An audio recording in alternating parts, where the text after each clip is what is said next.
다음은 강동구 제3선구 출신 존경하는 박춘선 의원님 나오셔서 발언하여 주시기 바랍니다.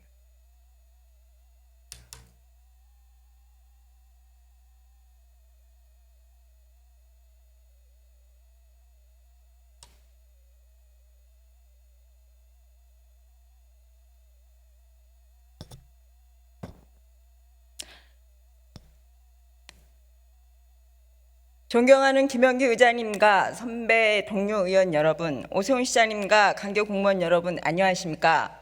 한경수자원위원회 국민의힘 강동 제3선거구 박춘선 의원입니다.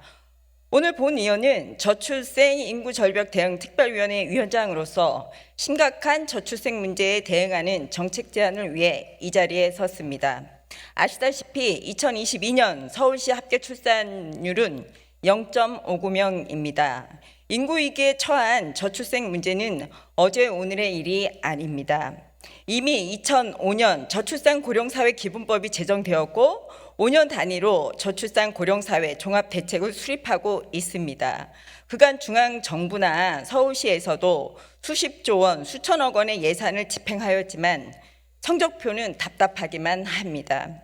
본의원은 2월 6일 제4기 대학생 인턴십 학생들과 저출생에 관한 토크쇼를 진행하면서 청년들이 솔직한 의견을 들을 수 있었습니다. 청년들은 현금성 지원보다는 마음 놓고 출산하고 양육할 수 있는 인프라 구축이 필요하다고 했습니다. 집 문제도 중요하지만 안정된 고용과 임신, 출산, 양육이 가능한 양질의 근로 환경이 우선순위라고 했습니다.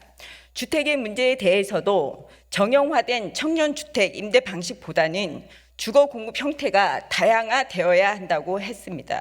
부동산이 비싼 지역의 작은 평수보다는 외곽이라도 교통체계가 잘 갖추어진 지역에서 양질의 청년주택이 많이 공급되어야 한다는 의견을 들었습니다. SH 김원동 사장님께서는 생각이 전환을 통해서 디자인해 보시길 바랍니다. 얼마 전 부영그룹은 2021년 이후 자녀를 출산한 모든 직원에게 아이 한 명당 1억 원의 출산 장려금을 지급한다는 대책을 발표한 기사를 보셨을 것입니다. 이미 여러 대기업에서는 출산 직원들에 대한 여러 가지 복지 제도를 운영하고 있습니다. 추가 사례는 PPT로 대신하겠습니다. 대기업과 공공기관에서는 출산과 양육 관련하여 사내 복지는 마련되어 있지만 중소기업과 소규모 민간 기업은 그림의 떡입니다. 또한 대부분은 출산에만 포커스가 맞춰져 있어서 임신 준비나 난임 극복, 임신, 유산 등에 대한 복지는 미미합니다. 남녀 고용 평등과 일가정 양립 지원에 관한 법률 제20조 제2항에서는 근로자의 일가정 양립을 지원한 사업주에게 세제 및 재정 지원을 할 수 있다고 규정하고 제4차 저출산 고령사회 기본계획에서도 출산과 양육 복지를 실현하는 기업의 지원 제도를 마련하고 있습니다. 최근 한국경영자 총협회에서 발표한 육아휴직 사용률을 보면 2022년 여성은 70%, 남성은 6.8%에 불과합니다. 이에 본 의원은 청년이 공감할 수 있는 서울시의 선도적 정책 마련에 대해 몇 가지 제안을 하고자 합니다. 첫째, 시장실에는 서울시 인구 현황판을 설치하십시오. 매일 인구 현황 체크를 해보시고 정말 많이 생각하십시오. 둘째, 민간기업의 참여, 양질의 근로환경 조성에 충분한 지원을 하십시오.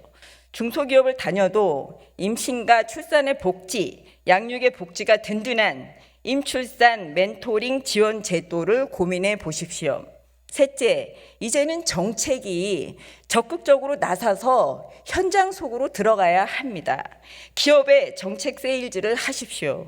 정책만 세우고 알아서 하라가 아니라 중소기업 CEO를 직접 만나고 이들의 애로사항을 귀담아 듣고 서울형 출산 정책 안내도 좀 해보시고 정책이 어떤 도움을 어떻게 현장에 줘야 하는지 적극 검토해 보십시오.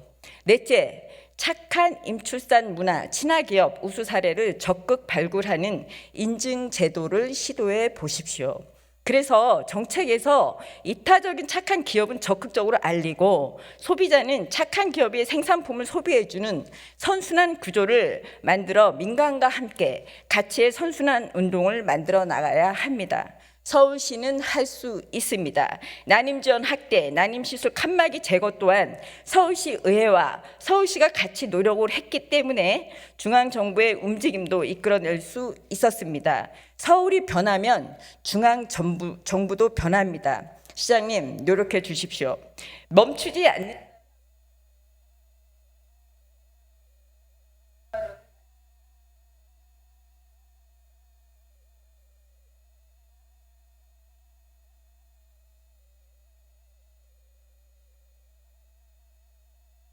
박준선 의원님 수고하셨습니다.